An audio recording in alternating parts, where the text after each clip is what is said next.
कुछ अशार आपके सामने रखना चाहूँगी कि गम की फितरत समझ के बैठ गए, गम की फितरत समझ के बैठ गए, अपनी किस्मत समझ के बैठ गए। खुद गर्ज लोग अपनी ख्वाहिश को क्यों इबादत समझ के बैठ गए। हम मैंने हंस के जो बात की उनसे वो मोहब्बत समझ के बैठ गए।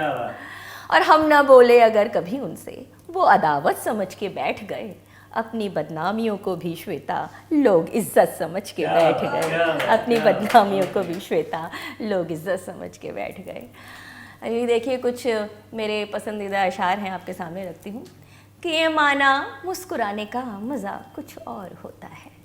ये माना मुस्कुराने का मज़ा कुछ और होता है, मगर आंसू बहाने का मज़ा कुछ और होता है, मगर आंसू बहाने का मज़ा कुछ और होता है। और यकीनों से गुमानों तक, यकीनों से गुमानों तक बहुत है फासले यारो, तभी तो आज़माने का मज़ा कुछ और होता है, तभी तो आज़माने का मज़ा कुछ और होता है।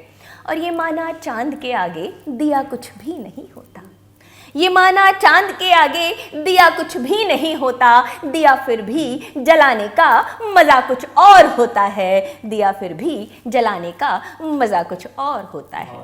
और एक शेर देखिए कि किसी के रूठ जाने का मज़ा उतना नहीं होता, किसी के रूठ जाने का मज़ा उतना नहीं होता, मोहब्बत में मनाने का मज़ा कुछ और होता है, मोहब्बत में मनाने का मज़ा कुछ और होता है। और यहाँ जो नींद में डूबे हैं उनकी सोचिए श्वेता, यहाँ जो नींद में डूबे हैं उनकी सोचिए श्वेता, कि सोते को जगाने का मज़ा कुछ और होता है, कि सोते को जगाने का मज़ा कुछ और होता है। और शुक्रिया, और शुक्रिया।